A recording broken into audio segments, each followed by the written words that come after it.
कल हम लोगों ने सल्तनत वाला मैप देखा था और मुगल काल का आपको एक ओवरव्यू दिया था।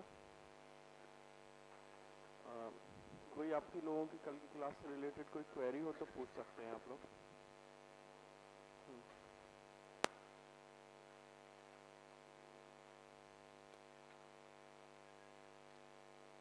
आप लोगों ने घर पे जाके जो चार्ट मैंने बोला था वो प्रिपेयर किया था, उसके बाद पूरा उसमें कोई प्रॉब्लम तो नहीं आई आप लोगों को? विशेषताओं में प्रॉब्लम्स हो रही थी। हाँ,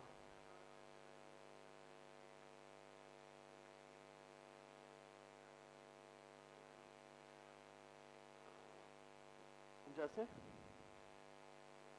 वहीं से बता दीजिए, मैं देख लूँगा, मेरे पास है।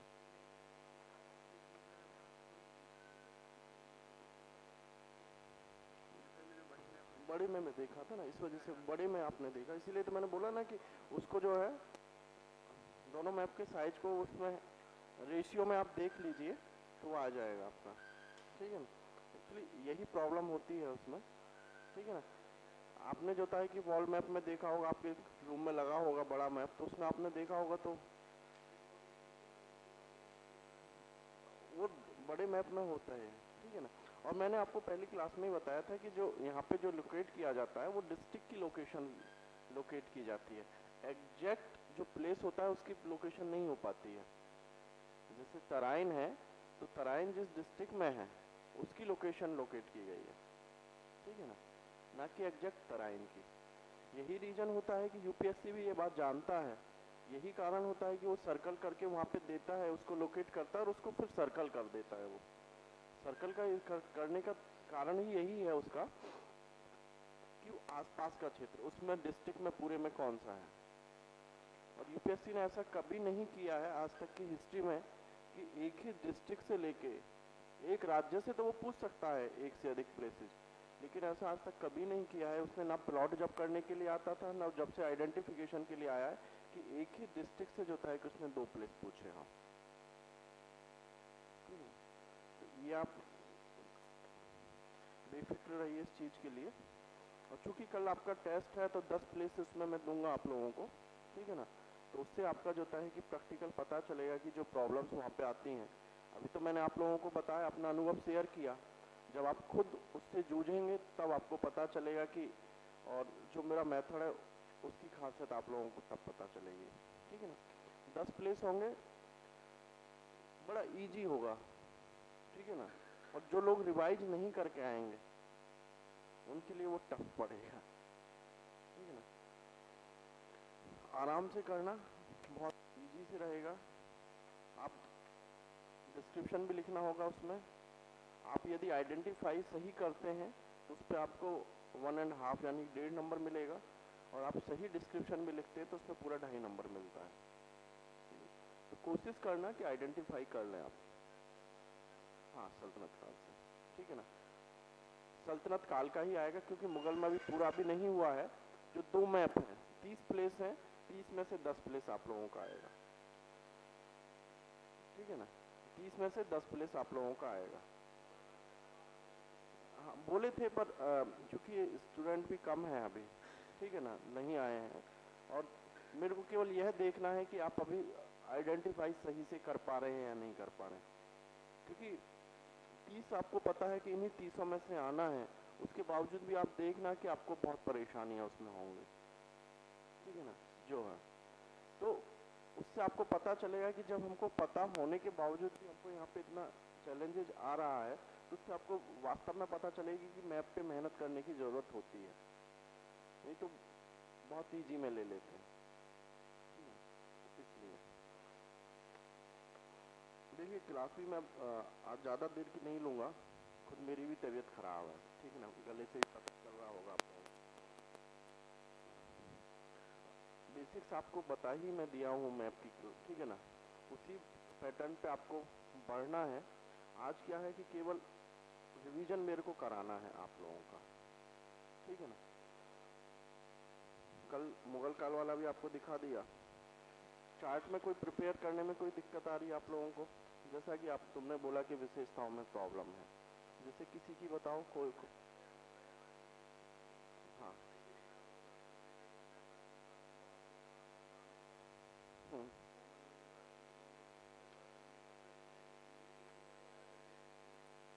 विजित क्षेत्र, हाँ, ठीक ठीक, कोई नहीं। हाँ, देखिए इसमें लिखा हुआ बयाना राजस्थान के भरतपुर जिले में स्थित है। प्राचीन काल में इसका नाम बाणपुर था और 1196 ईस्वी में मोहम्मद गौरी ने इस पर अधिकार कर लिया था, जो आगे अफगानों के अधिकार में चला गया। उत्तरवर्ती मुगलों के समय भरतपुर के शासकों के अधीन जाट राज्य बना था।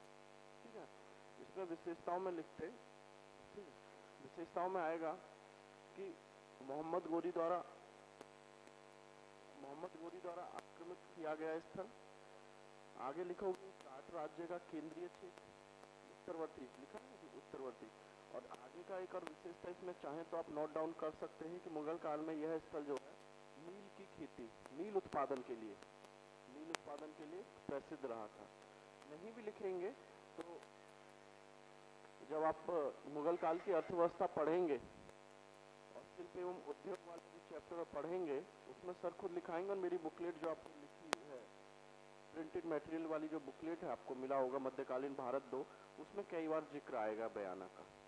ठीक है ना, तो आप एक काम और ये कर सकते हैं आप लोग कि जितने भी प्लेसेज मैंने बोला था ना कि बुकलेट में जो लिखा हुआ है, जो रिटन बुकलेट है मध्यकालीन भारत का इतिहास, बुकलेट नंबर 2 होगा, भाग नंबर 2 और भाग नंबर 1 में भी, या जितनी भी बुकलेट्स हैं आपकी, प्राचीन भारत भाग 1 भाग 2, पूर्व मध्यकालीन भारत भाग 1 भाग 2, पूर्व मध्यकालीन, तो उसमें पढ़ते समय आपके पास जितने भी प्लेसेज आए, कल भी मैंने आप लोगों को बताया था कि जितने भी प्लेसेज आए और वो प्लेसेस जिस संदर्भ में आया हुआ है, जैसे कि अभी एग्जांपल मैंने दिया आपको कि आप लोगों ने गुप्तकाल जिन लोगों ने पढ़ा होगा, ठीक है ना, तो उसमें भी बयाना की चर्चा आई होगी। और वहाँ पे बयाना की चर्चा जो है आपको सिक्कों के ढेर के रूप में आई है। सिक्के के बहुत सारे जो है कॉइन्स, सिक्के जिसको हम बोलते हैं, तो उनका ढेर मिला हुआ है। ठीक है, तो आपका इसी को कहते हैं कि हार्ड वर्क के साथ साथ स्मार्ट स्टडी आप लोगों के लिए।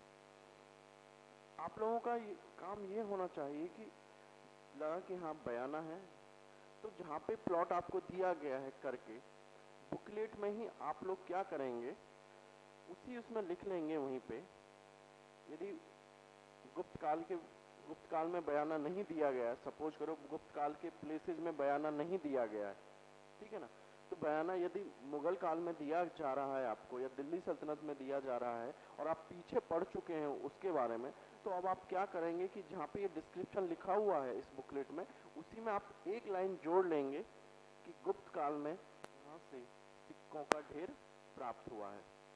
और कल मैंने आपको बताया था कि आपको दो तरह से चार्ट प्रिपेयर करना है, ठीक है ना, एक तो काल वाइज प्रिपेयर करना है, दूसरा जो है कि स्टेट वाइज प्रिपेयर करना है।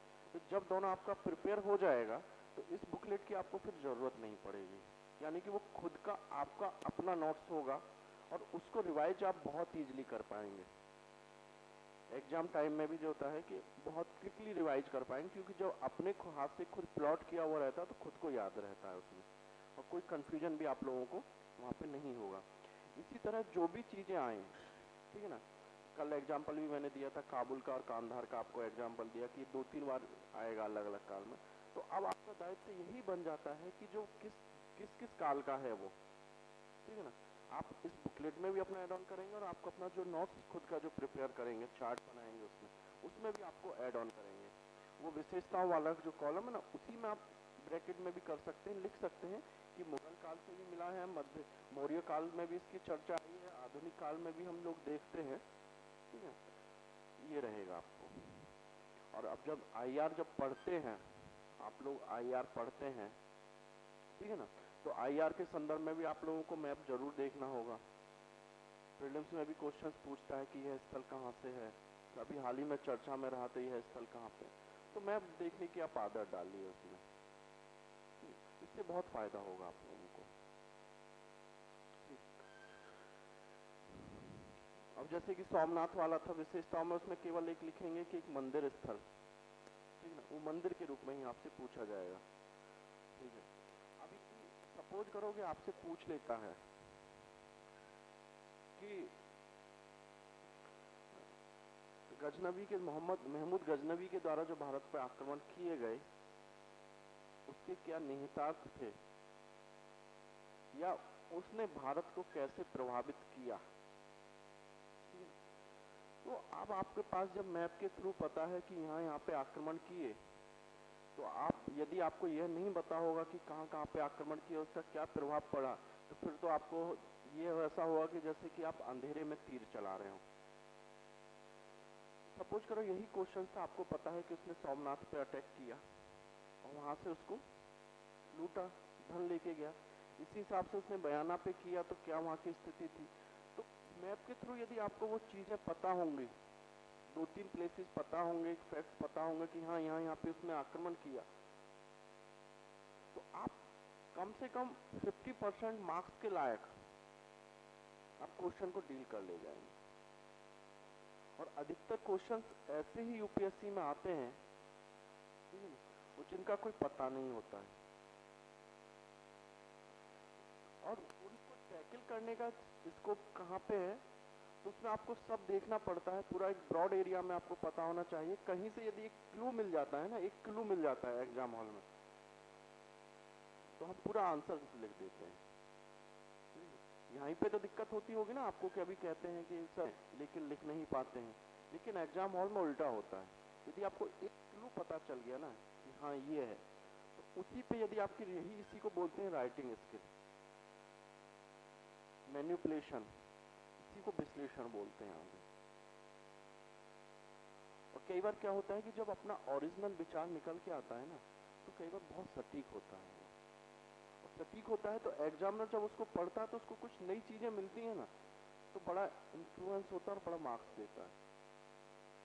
आप लोगों ने भी ये चीज महसूस की होगी, सब लोग ग्रेजुएट हैं, ठीक है ना, 6th क्लास से लेकर ग्रेजुएट तक जितना भी हुआ होगा, तो एग्जाम जब हमारा होता है तो कई बार ऐसा होता है कि जो हम पढ़ के जाते हैं वो क्वेश्चंस नहीं आते हैं और सोचते हैं यार बड़ा बेकार पेपर गया, ठीक है ना।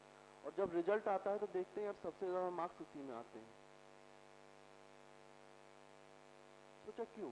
क्योंकि उसमें अपनी ओरिजिनलिटी निकल के आती है, और जब ओरिजिनलिटी निकल के आती है तो वो दूसरों से जो होता है कि इतर होती है। तो जब एग्जामिनर को कुछ नई चीज मिलती है तो एक ही चीज पढ़ के जो होता है कि वो पढ़ते हुए बोर हो जाता है, सबको जर्नल मार्किंग वो करता हुआ चला जाता है। सबको हाँ हाँ ठीक है यार उसने वही कारण परिणाम प्रभाव लिखे, ठीक, चलो सबको 50-50% मार्क्स दे दो। वो पूरा पढ़ने की भी जहमत मोल नहीं लेता है। और आप कुछ अलग तरीके से लिखते हैं, कुछ अलग वो रहता है, तो वो पढ़ता है, देखता है क्या है। अब उसको ये नहीं पता कि ये बच्चे ने जो होता है कुछ नहीं था तो तब लिखा था ये, उसी में सबसे ज्यादा मार्क्स आते हैं। तो इसलिए कहने का मेरा तात्पर्य यही है आप लोगों से कि यहाँ पे आप जो है लिखाते हैं वो ठीक है, तो आप पढ़िए, उसको एग्जैक्ट रखिए मत, उसका एसेंस आपके पास होना चाहिए, उसका पॉइंट्स बना के आपको पॉइंट्स याद होने चाहिए, और आपकी अपने शब्द होने चाहिए, अपनी भाषा शैली उसमें होनी चाहिए। होता क्या है कि यदि आप देखेंगे जब एग्जाम हॉल में जाएंगे, हिस्ट्री का जब आपका पेपर होगा, 90% स्टूडेंट्स के पास सर का नोट मिलेगा आपको। स्टडी के स्टूडेंट्स जिन्होंने क्लास की थी या नहीं की थी, लेकिन सबके पास जो है कि स्टडी का नोट्स जरूर मिलेगा आप लोगों को। अब होता क्या है कि अब यदि कभी वही चीज लिख के आ जाएंगे तो वो फिर जर्नल मार्किंग होने लगेगी। तो आपको डेवलप ये करना है कि कॉन्सेप्ट को समझना है। कॉन्सेप्ट समझने के क्रम में क्या है, यदि आपने सामंतवाद भी पढ़ लिया होगा कुछ लोगों ने, उसके बाद इक्ता व्यवस्था भी पढ़ी होगी, और अब जब आप आगे आएंगे मनसबदारी व्यवस्था पढ़ेंगे, ठीक है। तो आपका दायित्व ये होना चाहिए उसमें कि हम तीनों को कंपेयर करें। यदि आप में इतना डेवलप कर लिए हैं आप कि तीनों को कंपेयर कर पाते हैं और तीनों का एसेंस समझ आते हैं, तो आपकी गोटी लाल। अब आपको ये नहीं होना चाहिए कि हाँ कि अलग अलग टुकड़ों में नहीं पता होना चाहिए, टुकड़ों में भी पता होना चाहिए। यदि आपसे पूछे कि सामंतवाद क्या था, सामंतवाद ने कैसे प्रभावित किया उसको, सामंतवाद की तुलना में एकता व्यवस्था में केंद्रीकरण का तत्व कैसे ज्यादा था और एकता व्यवस्था की तुलना में मनसबदारी व्यवस्था में केंद्रीकरण का तत्व कैसे ज्यादा था, यदि आप ये बता लेते हैं, आपका जो है कि तैयारी राइट डायरेक्शन में, यही करने की ही जरूरत है। यही आपको पूरा करंट में भी आपको यही करने की जरूरत है। क्लास मेरी मैप की है, मैं 5 मिनट और लूंगा आप लोगों के लिए। डेली मेरे को इस क्वेश्चन से जूझना पड़ता है आप लोगों के उससे कि सर हम करंट को कैसे तैयार करें, हम कौन सी मैगजीन्स पढ़ें, मार्केट में 85 मैगजीन्स हैं, कौन सी हम मैगजीन्स पढ़ें, कौन सी नहीं पढ़ें, क्या करें। देखिए मैं आपको फिर भी कह रहा हूं कि आप मैगजीन जो चाहें वो पढ़ें, ठीक है ना, लेकिन मैगजीन में क्या होगा, मैगजीन में पूरा 1 महीने का बासा खाना होगा वो, ठीक है ना, ताजा उसमें कुछ नहीं होगा। आप लोग जो है करंट के लिए मैगजीन के ऊपर डिपेंडेंट नहीं रह के न्यूज़पेपर के ऊपर आप डिपेंडेंट रहिए। न्यूज में जितनी बार न्यूज चलती है, ठीक है ना, सपोज करो कि अभी 10% आर्थिक आधार पर आरक्षण सरकार ने दिया, ठीक है, हो सकता है कि आप जो भी मैगजीन पढ़ते हो कि मैगजीन उसमें आएगा, उसमें हिस्ट्री पूरा दिया रहेगा कि कब कब आरक्षण था, सुप्रीम कोर्ट का क्या केस था, क्या फैसला उसमें आया, उसमें वो डिटेल रहेगी और 2 पेज में उसका जो होता है कि समरी वो दे देगा। तो अब आपका दायरा कहाँ तक सीमित हो गया, केवल उस मैगजीन के जिसने उसमें लिखा है, उसने क्या है कि आपके माइंड पे कब्जा कर लिया, आप उतना ही सोच पाएंगे। आपका होना ये चाहिए कि सपोज करो कि आरक्षण का मुद्दा है, आपको यह देखना चाहिए कि भाई कि पहले कॉन्स्टिट्यूशनल प्रोविजंस क्या है, उसका पहले बेसिक्स आपके पास जो बुक है, पॉलिटी के लिए लक्ष्मीकांत सही, डीडी बसु सही या किसी की क्लास नोट सही, जो भी सही, उसको आप देखें। साथ में आप यूपीएससी के पेपर देखें, प्रीलिम्स के देखें उसी से रिलेटेड, और मेंस के देखें, या कोई ऐसे भी उस पर पूछा गया है या नहीं पूछा गया, उससे आपको एक गाइडलाइन मिलती है क्या हमको इसके बारे में जानने की जरूरत क्या है। हमारे लिए सारा चीज इंपॉर्टेंट नहीं है उसके लिए।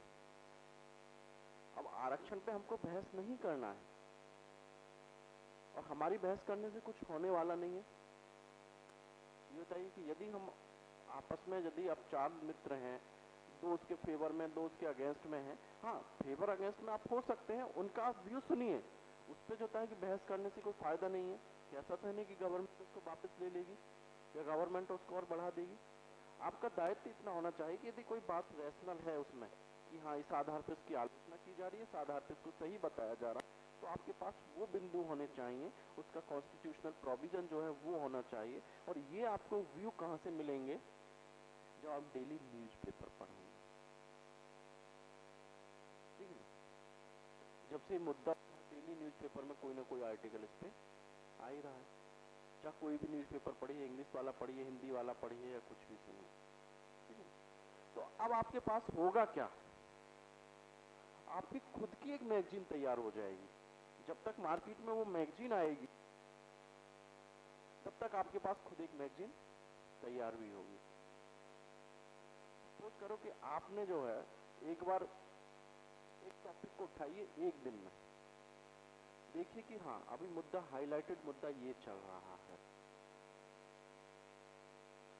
आरक्षण का बताया, अभी जब तक सीबीआई सीबीसी का मुद्दा चल रहा था, ठीक है ना। तो आप लोग क्या कीजिए कि पहले जो बेसिक है उसका, उसको आप एक पेज पे लिख लीजिए, कहीं से भी, चाहे नेट से होगी या कहीं से भी आप कीजिए। एक दिन में जो है आपको करंट तैयार करने का मैं आपको तरीका, सबसे अच्छा तरीका बता रहा हूँ आपको। जो चल रहे हैं इशूज बेस पे उठाइए आप लोग, मुद्दा जो चल रहा है उसके एक दिन उसकी हिस्ट्री में आप जाइए, जो किसी भी इंस्टीट्यूशन से लेके जो मुद्दे हैं उसको आप पूरा देख लीजिए, उसमें कहाँ पे कब स्थापित हुई, किस समिति की अनुशंसा पे स्थापित हुई, कितने उसमें सदस्य होते हैं, उनका कार्यकाल कितना होता है, उनको कैसे हटाया जाता है, ठीक है ना। जैसे सीबीआई हुआ या सीबीसी का मुद्दा हुआ, तो अब आप क्या करेंगे, उसको एक पेज पे लिख लीजिए आप पॉइंट में। होता क्या है कि जब तक ये मुद्दा चलेगा, हर न्यूज़पेपर में और हर जगह आपको वो बेसिक चीजें जो होता है कि हर चीज में मिलेंगी आपको।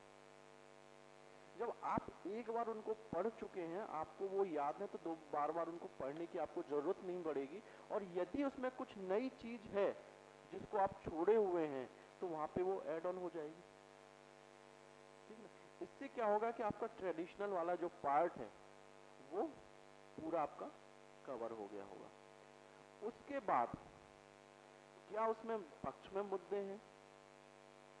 देखिए, कोई भी मुद्दा उठता तो दो ही बातें होती हैं, एक पक्ष में होंगी, एक विपक्ष में होंगी।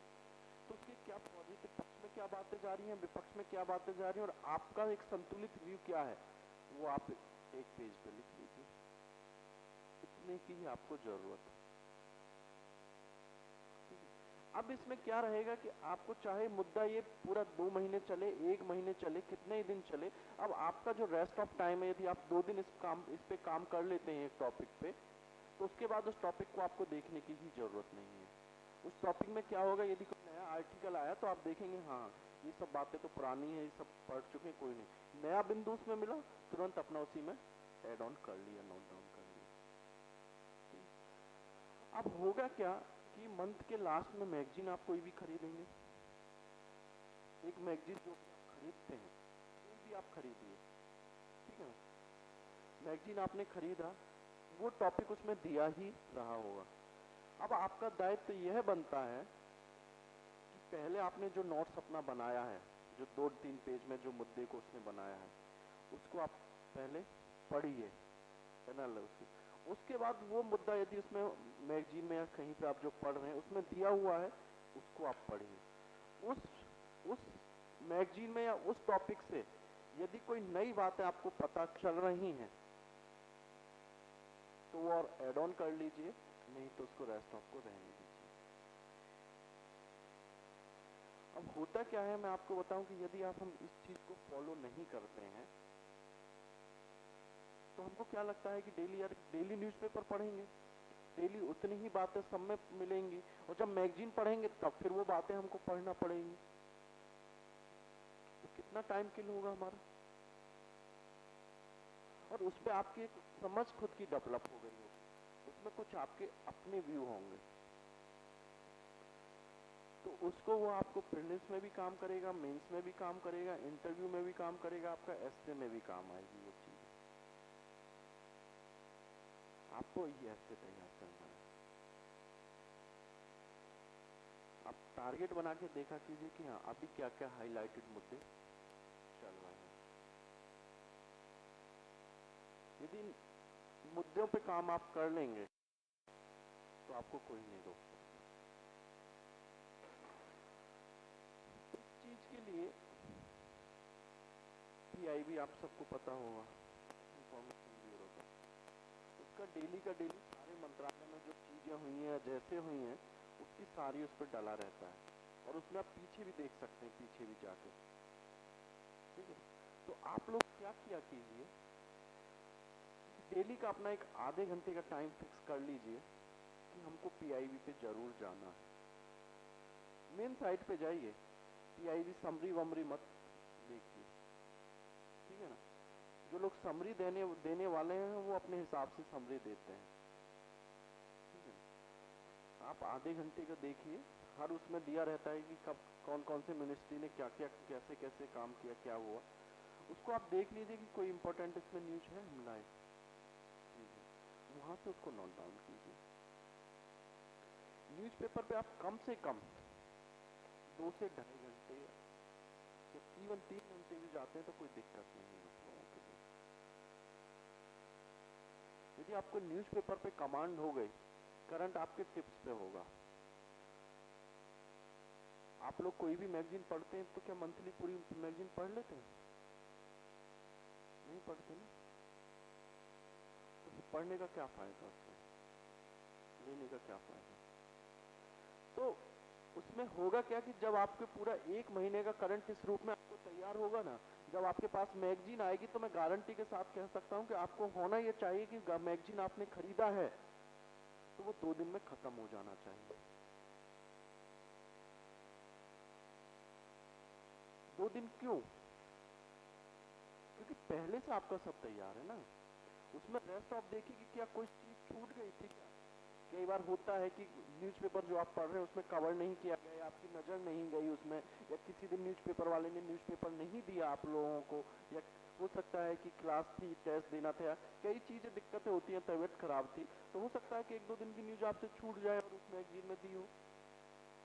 तो आपका दायित्व ये बनता है केवल उस न्यूज़ को ही आप अपना एड ऑन कीजिए और उस मैगजीन को साइड लाइन कर दीजिए। यदि आप ये रणनीति तैयार करते हैं तब आपका 100% करंट तैयार होगा। और जीएस के लिए आपको, यदि आप करंट को अच्छे से तैयार नहीं करते हैं तो मेंस में जीएस में पार पाना मुश्किल होगा।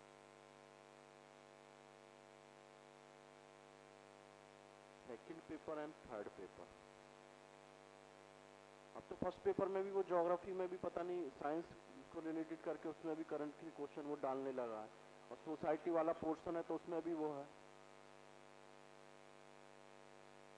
मुद्दा आया, अभी संसद का सत्र चल रहा था, सैरोगेसी बिल आया, उपभोक्ता संरक्षण के लिए बिल लेके आए, ठीक है ना। अब आपका दायित्व ये होना चाहिए कि आप देखिए कि किस किस में मिल रहा है। सैरोगेसी हमारा फर्स्ट पेपर में, जीएस के फर्स्ट पेपर में देखेंगे, उपभोक्ता संरक्षण बिल सेकंड पेपर में देखेंगे। आपका दायित्व ये होना चाहिए कि भाई जी आया, ठीक है ना, तो आप यदि पीआईबी के साइट्स पे गए हुए हैं तो पीआईबी की साइट पे वो पूरा पड़ा होगा, वहाँ पे देखिए कि इसमें क्या क्या प्रावधान है।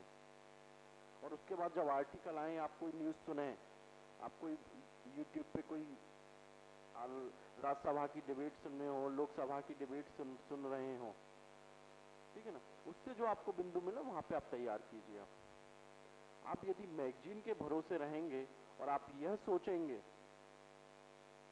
कि हम न्यूज़पेपर छोड़ देते हैं और 1 महीने की जब मैगजीन आएगी कंपाइल हमको करके वो दे देगी और मैं उसको पढ़ लूँगा, तो तब तक उसका कोई मतलब नहीं है।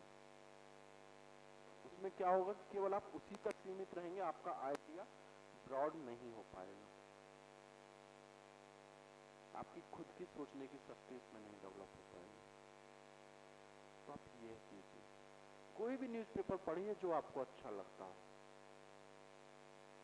ठीक है। कुछ ये, अरे हम लोगों की भी क्यूरियोसिटी होती थी, जब हम भी आए थे तो हम भी अपने सीनियर से पूछते थे कि भैया कौन सा पढ़ें, कैसे क्या करें, ये करें, ठीक है। ये खुद का मेरा अपना अपनाया हुआ मॉडल है, मैं आपको सच बताऊं। आपको यदि इससे भी कोई बेहतर तरीका लगे तो वो अपना, पर मैं ये कहूँगा कि न्यूज़पेपर का सब्स्टिट्यूट कोई नहीं है। और आपको जो एडिटोरियल आते हैं उनको जरूर पढ़िए, चाहे बेकार खराब ही लिखा सही उसमें, हो सकता है केवल एक बिंदु मिल जाए, एक पॉइंट हमको मिल जाए काम भर का, उसके विपक्ष में मिल जाए, पक्ष में कोई हमको मुद्दा चल रहा है, तो इन चीजों पे आप फोकस किया। और करंट में छोटा मोटा ये राजनीतिक पॉलिटिकल पार्टियां, इस पर कुछ नहीं आपसे पूछेगा, चुनावी माहौल है, कोई गठबंधन बना रहा नहीं बना रहा, क्या कर रहा है, ये सब नहीं।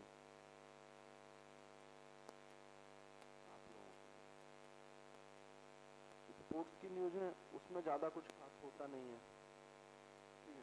यदि आपका इंटरेस्टिंग पढ़ सकते हैं, वैसा कुछ नहीं होता है, गपशप वाली खबरें होती हैं, उनसे कोई आपको मतलब नहीं होता। आईआर वाला पेपर आप देखिए, आईआर वाला, आईआर से रिलेटेड देखिए, आईआर से रिलेटेड देखिए, इकोनॉमी से रिलेटेड खबरें देखिए, क्या चल रहा है, कौन सा मुद्दा चल रहा है। न्यूज़पेपर में 2-3 चीज़ें यही देखने के लिए होती हैं।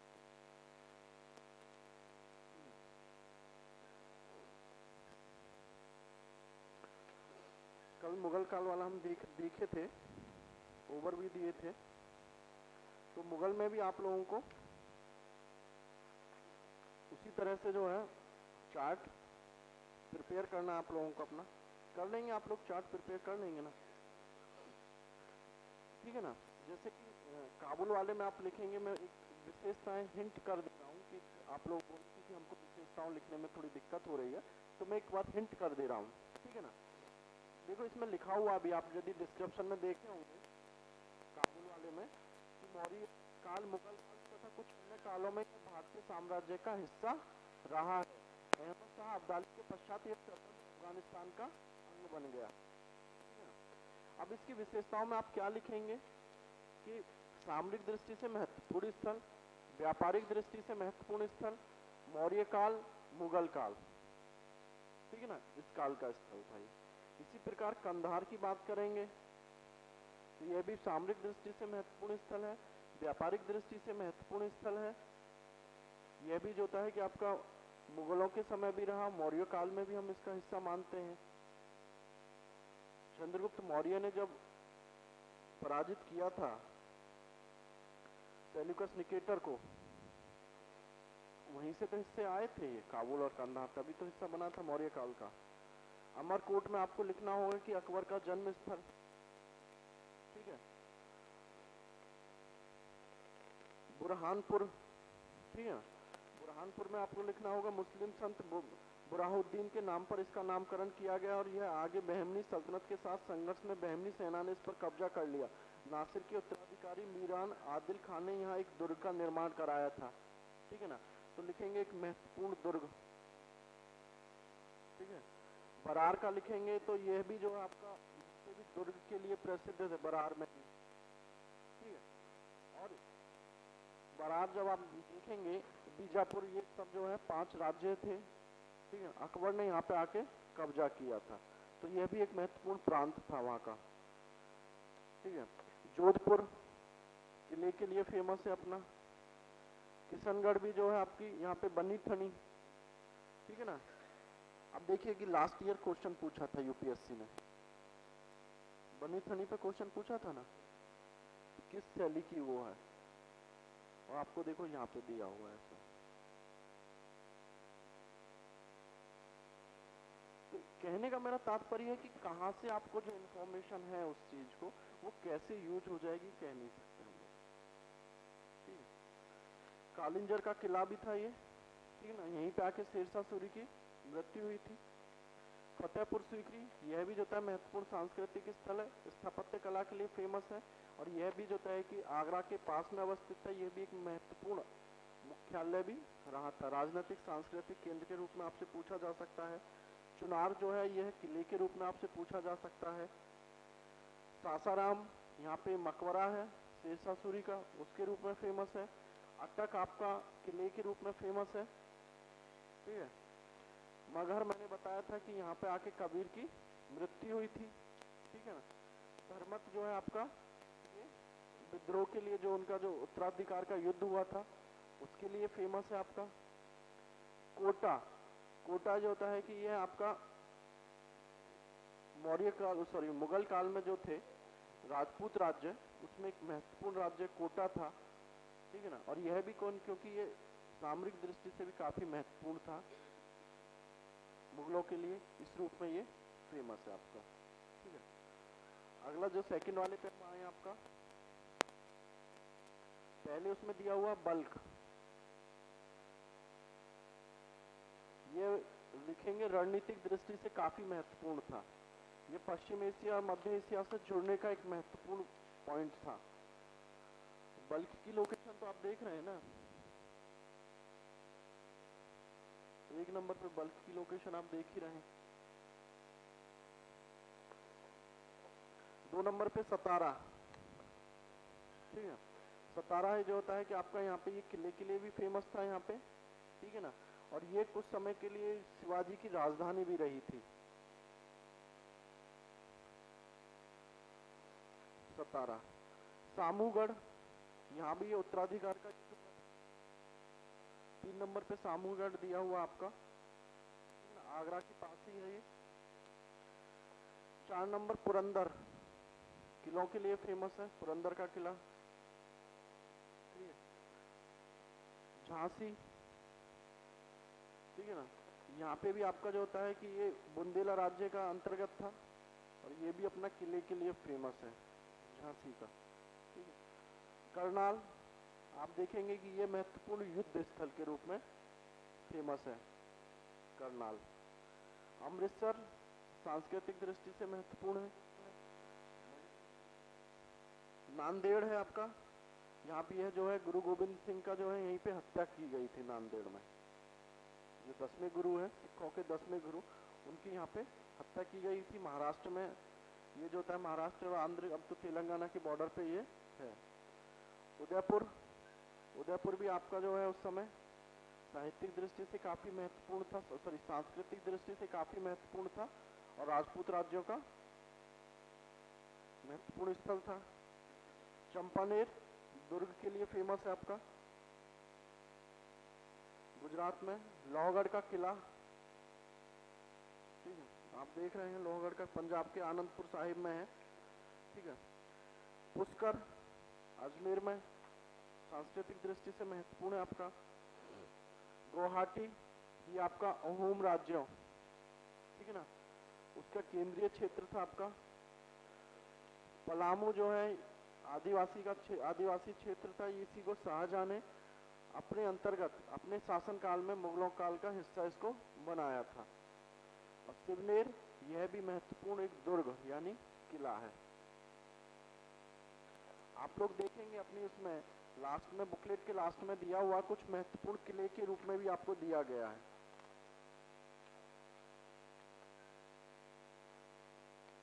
कुछ महत्वपूर्ण किले करके दिया गया है आपको, ठीक है।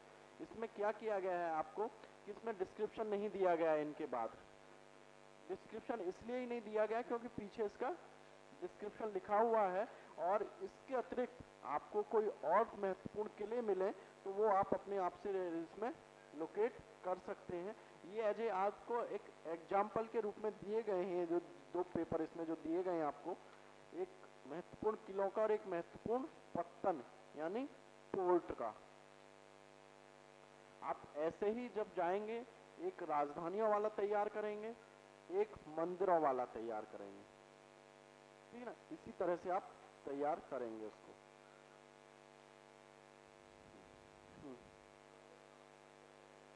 लोहगढ़ ये पंजाब हरियाणा के बॉर्डर पे है।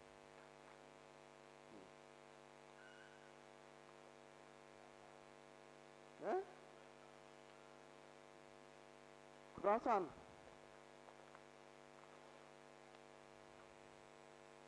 मिला नहीं ना है,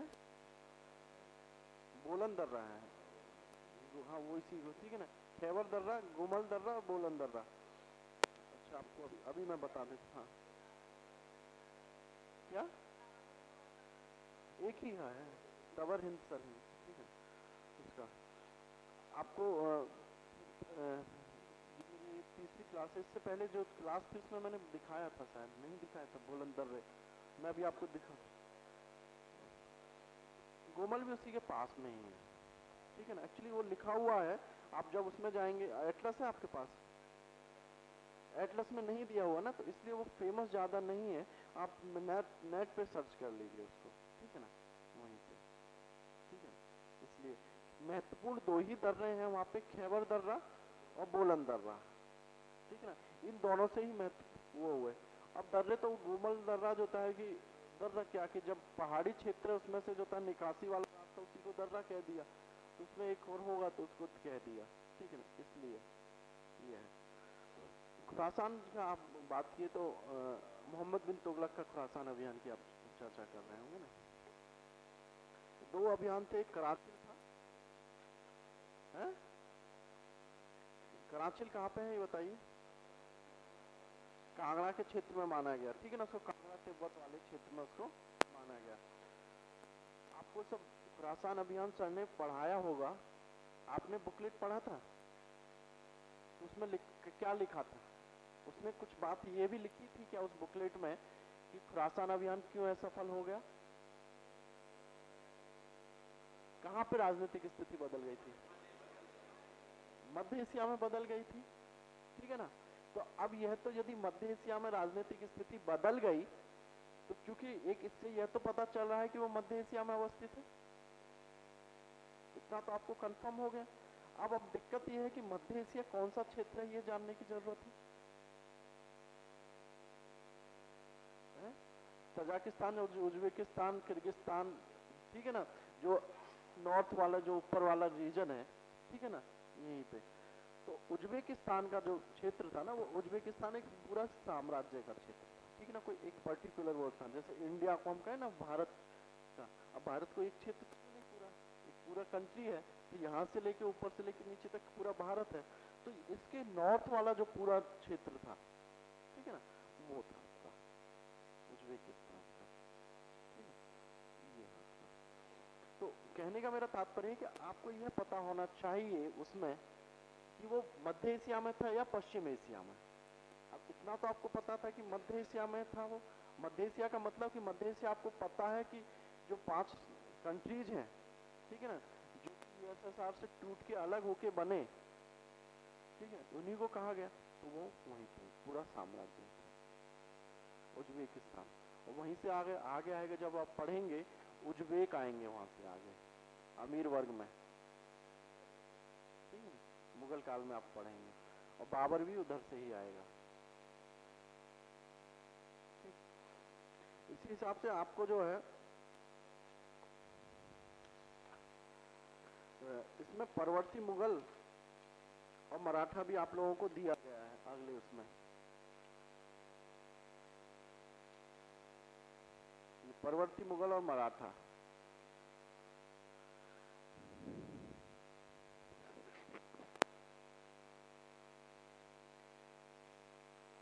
अब आप देखेंगे कि जब आप मराठों में आएंगे तो मराठा संघ था, उसके अलग अलग कंपोनेंट्स अलग अलग क्षेत्र में से, जैसे बड़ौदा के गायकवाड़ थे, ग्वालियर के सिंधिया, अभी हम सिंधिया सुनते हैं ना, सिंधिया महाराणा घराने से, ठीक है ना, तो वो तभी से चले आ रहे हैं सिंधिया, ठीक है ना, ये मराठे, ठीक है, मराठा परिसंघ के हिस्सा थे इसमें। तो इंदौर के आपका जो देखेंगे होलकर हुए, बड़ौदा के गायकवाड़ हुए, ग्वालियर के सिंधिया हुए, पूना के पेशवा हुए, ठीक है।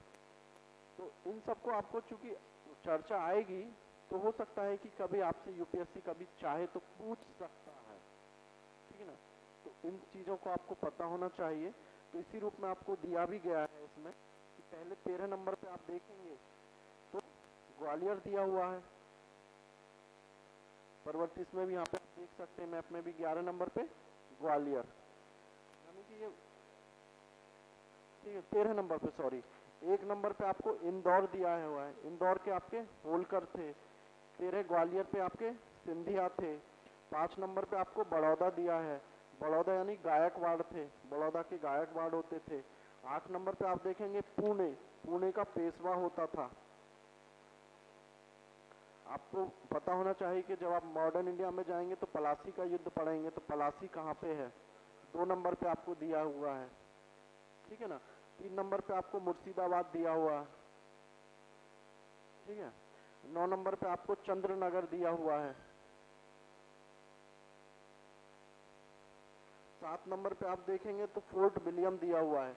ये जितने भी स्थल हैं यहाँ पे, जो 3-4 ये 4 स्थल दिए गए हैं आपको, जब आप मॉडर्न इंडिया में आप शुरुआती करेंगे, बंगाल वाला रीजन पढ़ेंगे, तो ये 4-5 स्थल की चर्चा आएगी आएगी आप लोगों को, ठीक है ना। 6 नंबर पे आप देख रहे हैं कि नागपुर दिया, नागपुर के भोसले थे। अब आप देखेंगे कि 15, 11 और 12 नंबर बिल्कुल तटरेखा से लगता हुआ ही दिया गया है। 15 नंबर बेसिन थे, 15 नंबर पे आपका बेसिन है, 11 नंबर पे आपका सालसेट है, और 12 नंबर पे आपका आएगा एलिफेंटा, ठीक है। तो ये सारी चीजें, ये नाम आपको बार बार मिलेंगे, ठीक है ना। बेसिन का क्षेत्र क्यों महत्वपूर्ण था, अब आगे आएंगे मॉडर्न इंडिया में तो बेसिन की संधि पढ़ेंगे, तो उसमें सालसेट का और एलिफेंटा का क्षेत्र दिया, क्यों ब्रिटिश इस पे नियंत्रण स्थापित करना चाहते थे। तो मैप में आपको यदि पता होगा तो आप अच्छे से कनेक्ट कर पाएंगे कि यह व्यापारिक दृष्टि से महत्वपूर्ण था, तटीय क्षेत्र से लगता हुआ है, बंदरगाह की दृष्टि से भी महत्वपूर्ण, यहीं पे आपने पहले पढ़ा होगा तो यहीं पे सोपारा बंदरगाह था, आप पढ़े होंगे, पढ़ेंगे आगे तो, जहाँ पे ये 12 नंबर पे एलिफेंटा दिया हुआ है, इसी के पास में आप जब जाएंगे तो कल्याण बंदरगाह, कल्याण भी था, आज भी आप देखेंगे कल्याण नामक जगह भी है, पहले बंदरगाह के रूप में भी वो फेमस था प्राचीन काल में। ठीक है, तो क्यों ब्रिटिश इस क्षेत्र में नियंत्रण स्थापित करना चाहते थे? तो यहाँ से वाणिज्य व्यापार आसानी से हो सकता था। और आपको पता होगा कि मराठा वाला रीजन आज भी, यदि आपको ज्योग्राफी उसकी मिट्टी पता है, तो कपास की खेती के लिए फेमस है, काली मिट्टी है तो कपास की खेती के लिए फेमस है वहाँ पे। और कपास उनको क्यों चाहिए था उस समय? कपास की उनको जरूरत थी वस्त्र निर्माण के लिए, सूती वस्त्र निर्माण के लिए, कारखाने के लिए। तो ब्रिटिश ने मराठों के साथ क्यों यहाँ पे किया, उसको जब कारण आप पढ़ेंगे, मराठा आंग्ल मराठा युद्ध के कारण पढ़ेंगे, और जब आपको ज्योग्राफी यदि पता है उसका, तो आप खुद से कारण लिख पाएंगे। ठीक है, इसी हिसाब से यदि हम देखें, आपका 8 नंबर की बात हम कर चुके, पुणे की बात कर चुके हम। 14 नंबर पे देखेंगे तो हैदराबाद।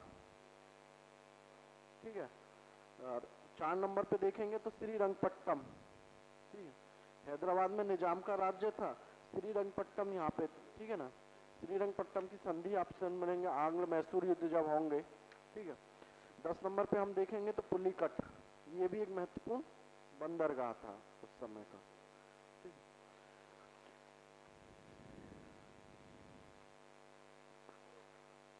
इसी तरह से जो है कि आपको एक मैप है 18वीं सदी का भारत,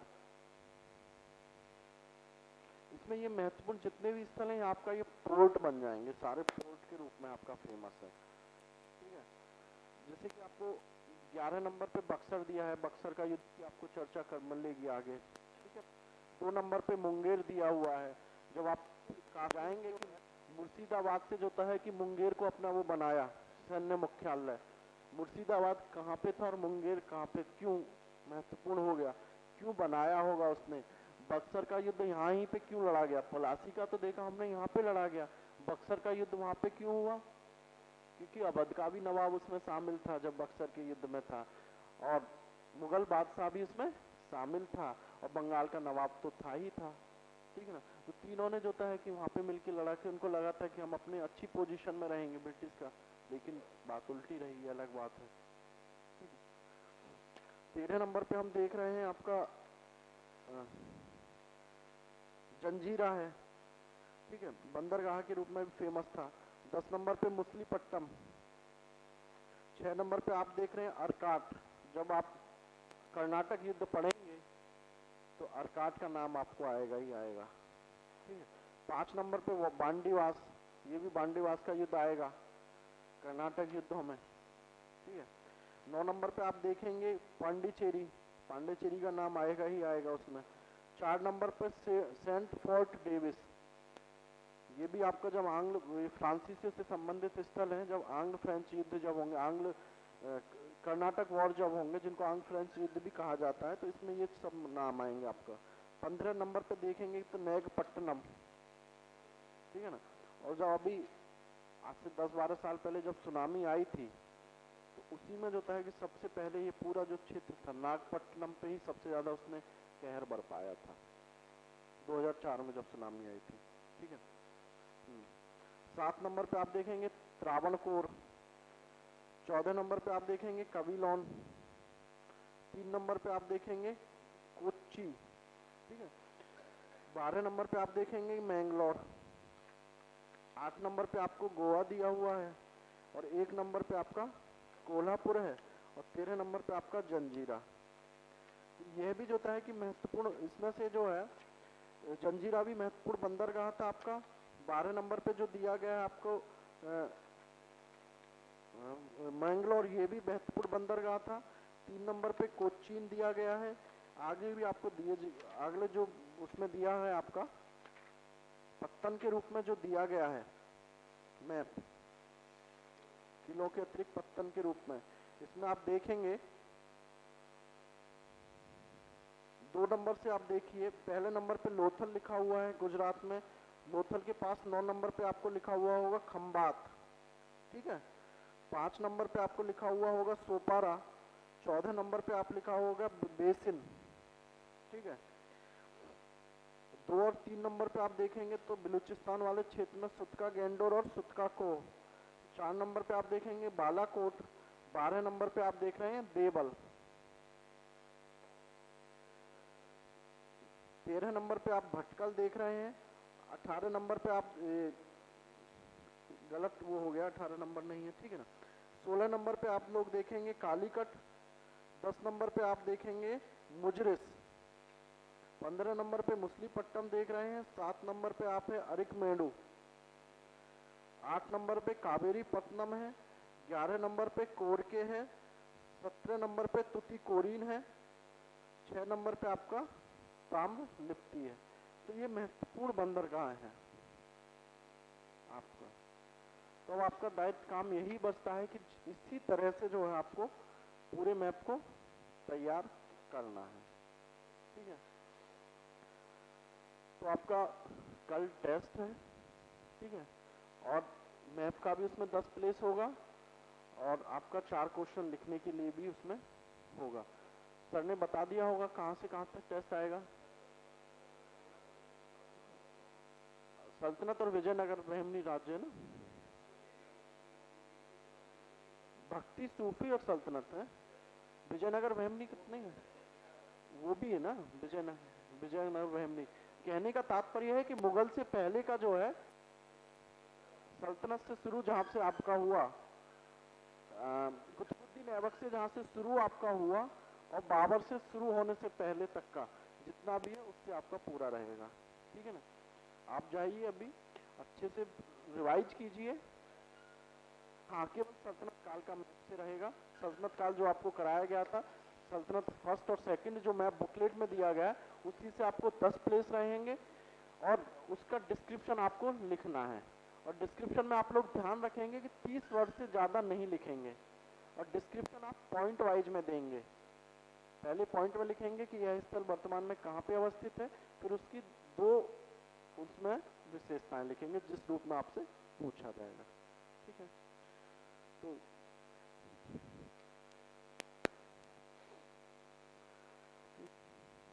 तो आप लोग अच्छे से प्रिपेयर कीजिए, कल के टेस्ट अच्छे से दीजिए। कोई भी आपको डाउट हो इसके बाद मैं अपना तो कांटेक्ट कर सकता हूँ।